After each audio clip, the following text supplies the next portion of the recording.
Pucha, qué difícil pregunta, ¿son los presos animales? Realmente no, no lo son. Lo que pasa es que en las cárceles hay circunstancias que pueden llevar a los privados de libertad a un extremo, ¿no?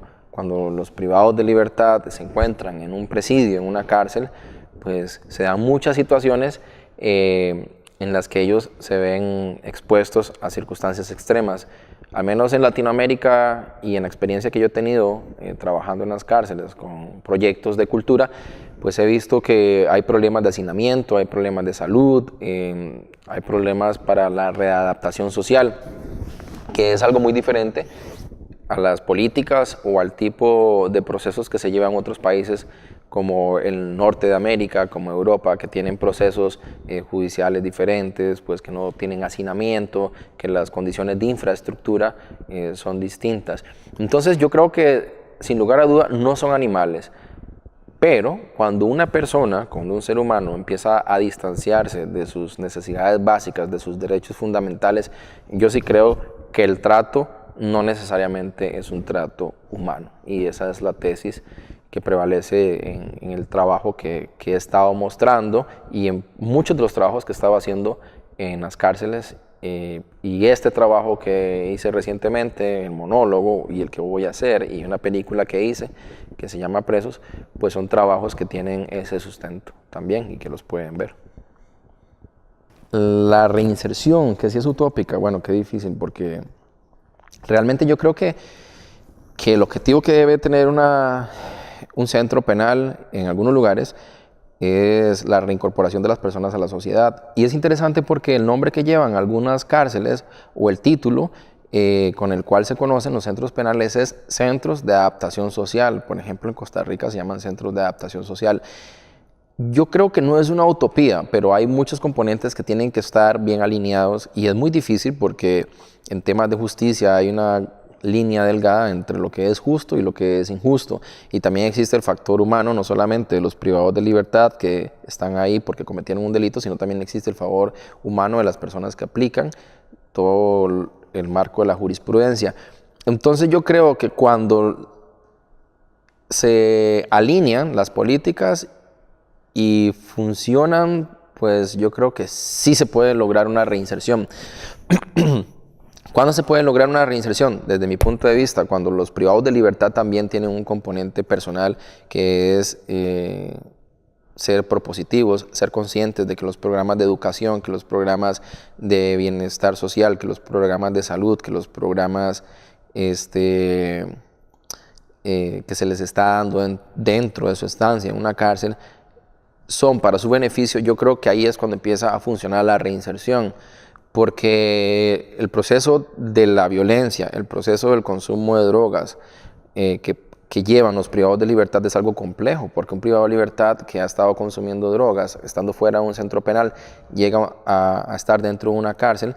Los procesos usualmente no son procesos evolutivos donde la droga o donde se trate la violencia a través de sesiones de trabajo para que puedan tener algo que se llama en psicología de sensibilización sistemática, que es empezar a hacer un proceso hasta que la persona llegue a un punto en el que se desprende de esa situación a la que está ligado. Entonces yo creo que cuando se logran dar esas circunstancias y cuando se logran aprovechar por parte de los privados de libertad las políticas que tienen para su beneficio, en este caso las cárceles que ofrecen estos programas, yo creo que ahí sí se puede hablar de reinserción, porque muchas veces los privados de libertad llevan procesos sociales dentro de un centro penal, y cuando ya están fuera, cuando han cumplido su condena, tienen limitaciones porque tienen algo que llamamos en Costa Rica una hoja de delincuencia manchada. Bueno, hay procesos ahorita que están buscando que se elimine esa condición o esa circunstancia de tener la hoja de delito manchado.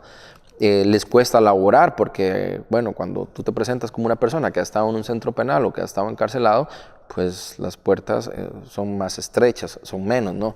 Entonces yo creo que sí se puede lograr la reinserción, y yo creo, desde mi punto de vista y desde mi experiencia, sobre todo como persona, yo creo que sí, pero que lo más importante es el componente que cada persona de forma intrínseca tenga, y el componente que también el medio externo, extrínseco, le ofrezca. Yo creo que cuando esas dos cosas se concilian, existe la reinserción.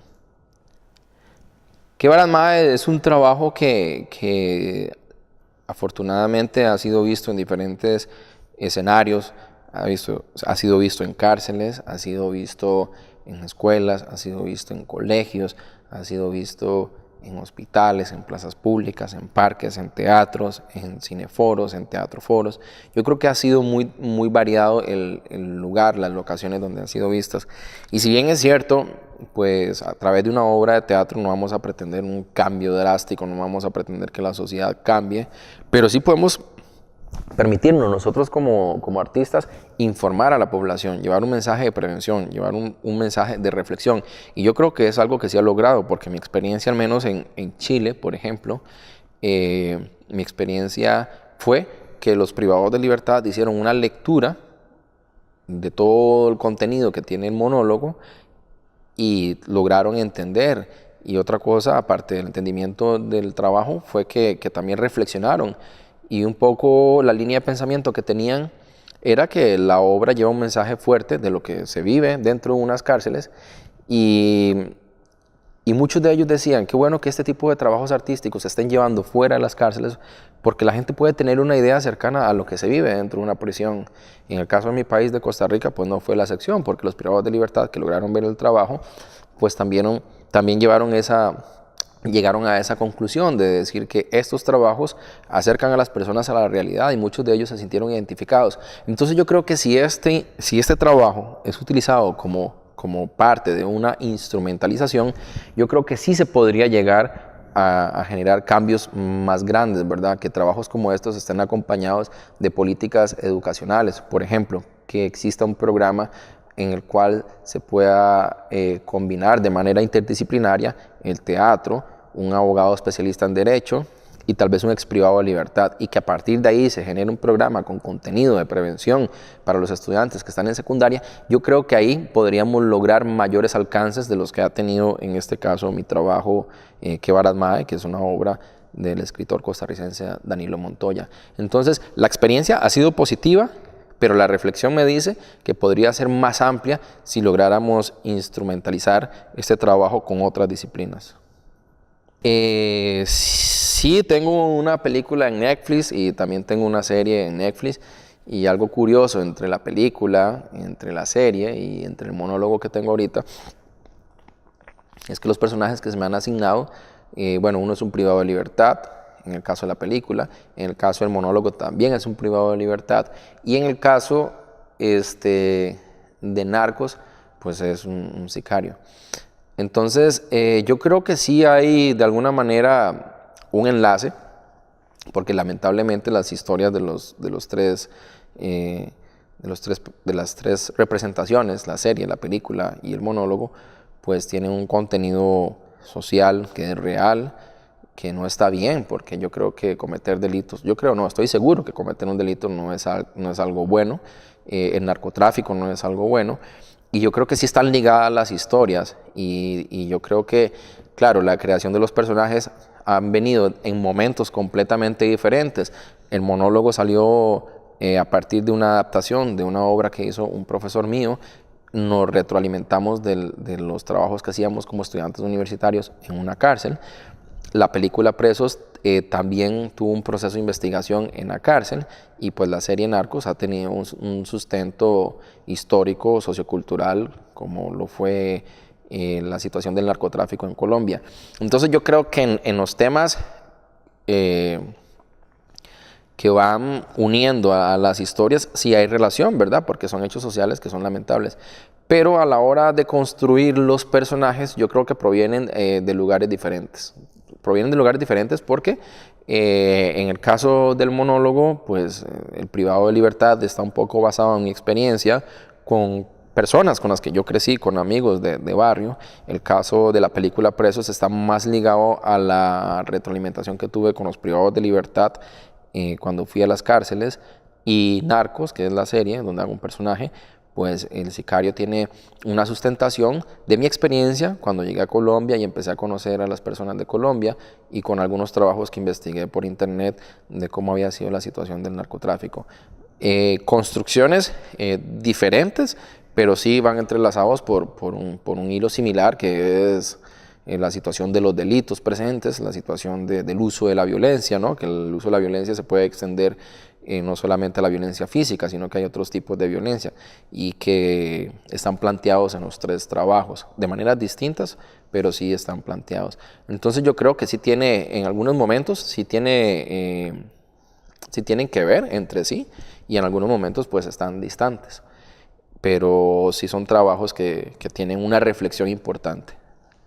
Cuando hago un monólogo o cuando actúo, yo creo que sucede algo interesante, porque ninguna función para empezar es igual y yo creo que el tiempo es extraño, porque cuando empiezo a actuar, a los 5 minutos de obra, es la sensación de estar viendo quiénes están en el espacio, es como de reubicar la luz, asegurarme de que la persona que está a cargo de las luces esté como conectada conmigo, si hay sonido, que la persona de sonido también, como asegurarme que los espacios estén seguros, que la gente esté cómoda, que no haya nada en el escenario que pueda como interrumpir la función.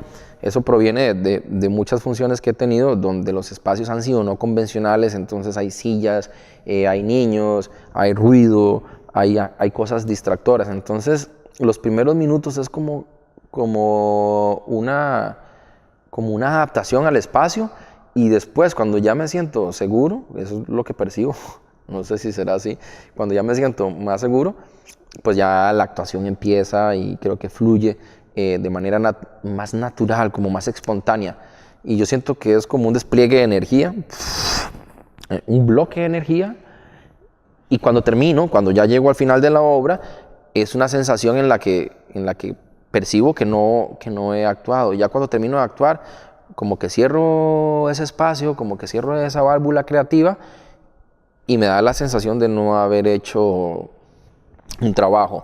Sin embargo, tiempo después de que hago una presentación, cuando olvido algún texto, cuando olvido alguna escena, cuando hay algo que cambié, lo empiezo a recordar, pero empiezo a recordar tal vez un día o 2 días después. Entonces yo creo que hay algo en el inconsciente que queda trabajando, que no he logrado determinar qué es, que es como una luz de alarma, pero que se enciende en el momento, como que guarda la información, y más adelante, en algún instante, el cerebro, la memoria recupera ese dato.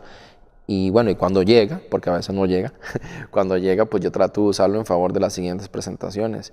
Y eso es lo que me pasa, que termino de hacer una presentación y no termino de ser tan consciente de qué pasó, porque es un despliegue de energía que empieza en un momento y termina en un momento, y es como si yo estuviera ausente, con todos los personajes que estuvieron ahí presentes.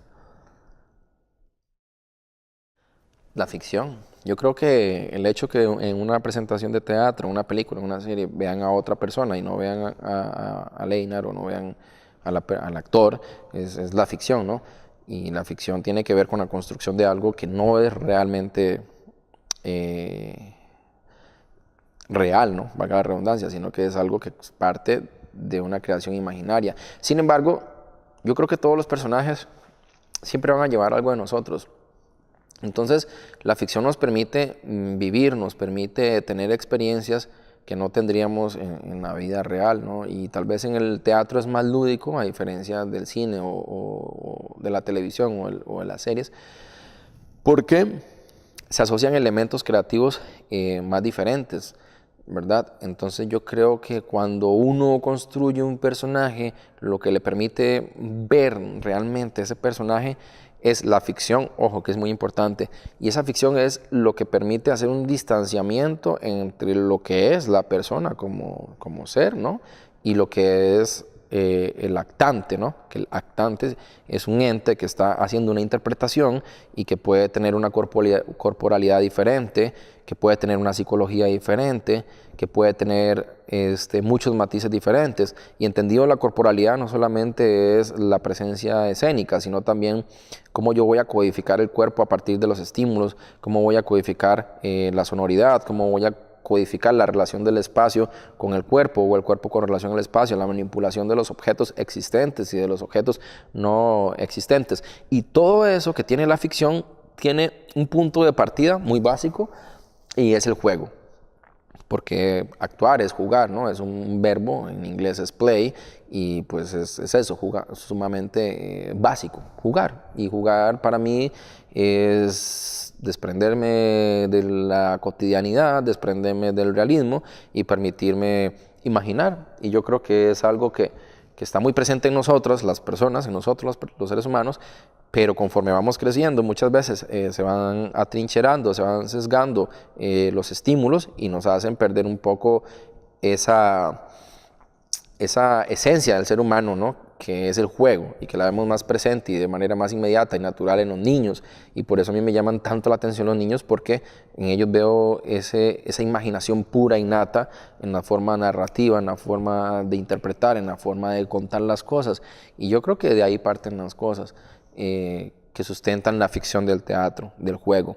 Y yo creo que por eso es que cuando uno ve a una persona interpretando, es porque, y ve una buena interpretación, es porque logra un distanciamiento de la realidad, se permite ir a la ficción, y para mí llegar a esa ficción es partir desde el juego. Yo creo que eso es lo que permite que podamos ver diferentes personajes. Esa es mi experiencia. Yo creo que Narcos es un capítulo muy importante en mi carrera, porque tiene un antes, y tiene un durante, y tiene un después. El antes es lo que yo hacía en mi país, que tenía un tope nacional, ¿no? Con 2 películas o 3 películas que había hecho en Costa Rica, y con las obras de teatro. Ya tenía recorrido algunos países, creo que casi toda América ya lo había recorrido haciendo teatro, y durante muchos años y durante muchos festivales. Recuerdo que antes de Narcos yo vivía mucho el teatro. Recuerdo en Nicaragua, recuerdo en Perú, Bolivia, Guatemala, donde hice teatro Lo Oprimido. Recuerdo en Chile, que hacía teatro social. Recuerdo en Argentina, en festivales de teatro. También recuerdo México, Venezuela, donde iba a congresos. Y bueno, son muchos los escenarios en los que he estado, y con diferentes propuestas, con diferentes retroalimentaciones. Entonces antes de Narcos yo tenía una amplitud más ligada al teatro, sobre todo a las experiencias sociales, ¿verdad? A las experiencias que me permitieran estar muy cerca de la comunidad, como habla el teatro del oprimido, de Augusto Boal, de Paulo Freire, que son grandes teóricos del teatro, principalmente en Brasil, ¿no? Y que nos permiten acercarnos a la realidad de los pueblos a través de una codificación, a través de una instrumentalización del teatro, para que las personas que están lejanas al arte puedan tener una cercanía y ser intérpretes. Entonces, ese tipo de cosas, el teatro social y el teatro universitario que hacía en Costa Rica, en las cárceles, en los asilos de ancianos, en los centros donde hay niños en abandono, ese tipo de teatro, ese tipo de experiencias son las que existen para mí antes de Narcos. También el cine, ¿no? Una cercanía con el cine. Cuando ya llego a Narcos, pues obviamente mi vida cambia, porque ya me convierto en un artista que entra en una palestra completamente distinta. Porque si algo tiene positivo para mí, de las muchas cosas positivas que tiene Netflix con la producción de Narcos, es que se da la licencia de contratar los talentos que ellos consideren que son necesarios. Entonces, para mí, verme rodeado de gente tan talentosa en una serie, o sea, en un mismo crew, tener personas como a la altura de Wagner, ¿no? de Brasil, Alfredo Castro de Chile, Martina García de Colombia, Paulina Gaitán de México, Diego Cataño de México, personas que han tenido mucha experiencia en el cine, algunos con más de 100 películas, otros con una carrera consolidada, con premios importantes como Berlín, no sé, como Goya, premios a las grandes actuaciones. Yo creo que estar en medio de personas que han tenido tanto éxito y que han sido personas de tradición en el cine, me pone a mí 2 escenarios. Uno, el de comprometerme, ¿verdad? Por tratar de hacer lo mejor que yo pueda en mi trabajo, en una interpretación. Y el otro, el decir, bueno, estoy a la par de los talentos de la zona. Entonces quiere decir que que estoy siendo reconocido, que mi trabajo, mi labor como artista está yendo por buen camino. Entonces, esas dos cosas yo traté de manejarlas de modo que intenté hacer lo mejor que se pudiera en la serie, vivir en Colombia como uno de los artistas de la serie, con todos los beneficios que tiene un artista internacional, son cosas que yo nunca había tenido, porque es la primera vez que estoy teniendo una exposición internacional. Ese es el durante, ¿no? Y el después. Se estrena la serie en más de 127 países, y de un pronto a otro yo empiezo a contactar con gente de países con los cuales nunca me imaginé tener comunicación. Yo recuerdo que a un mes de estrenado la serie yo tenía personas que me escribían de Grecia, de la India, de Indonesia, de Bolivia, de Paraguay, de Uruguay, de Argentina, Canadá, Chile, Islandia, España, de lugares del mundo con los cuales yo nunca me imaginé que me podría relacionar a partir de un programa televisivo. Y yo creo que eso fue algo muy fuerte para mí, muy impactante, ver una nota en el New York Times donde destacaban el trabajo mío como actor con el personaje de Limón, ver una nota también donde hacían algo similar en el The Guardian en Inglaterra, y ver así periódicos alrededor del mundo donde puntualizaban que un trabajo de los cuales ellos habían percibido una buena realización era lo que yo había hecho. Y entonces Narcos, después de eso, me genera a mí una plataforma internacional muy amplia, porque ya vienen otros ofrecimientos y vienen otros planteamientos para poder hacer futuros proyectos. Sin embargo, es un arma de doble filo, porque por un lado tenés la presión de haber hecho un trabajo con un alto rendimiento, con una alta exposición, y ahí es cuando se aplica el dicho que muchas veces, lo difícil no es llegar, sino que realmente lo difícil es mantenerse en el target. Y es justamente en el momento en el que me encuentro después de Narcos. Al día de hoy he hecho algunas producciones de teatro, he hecho un par de producciones internacionales en cine, y pues estoy gestionando más y procuro mejores proyectos. El teatro significa para mí una adicción, ¿no? El teatro es algo de lo que no me puedo escapar, porque yo procuro que sea algo que yo llamo el cable a tierra, ¿no? El hacer cine, el hacer televisión, el hacer una serie, te puede muchas veces posicionar en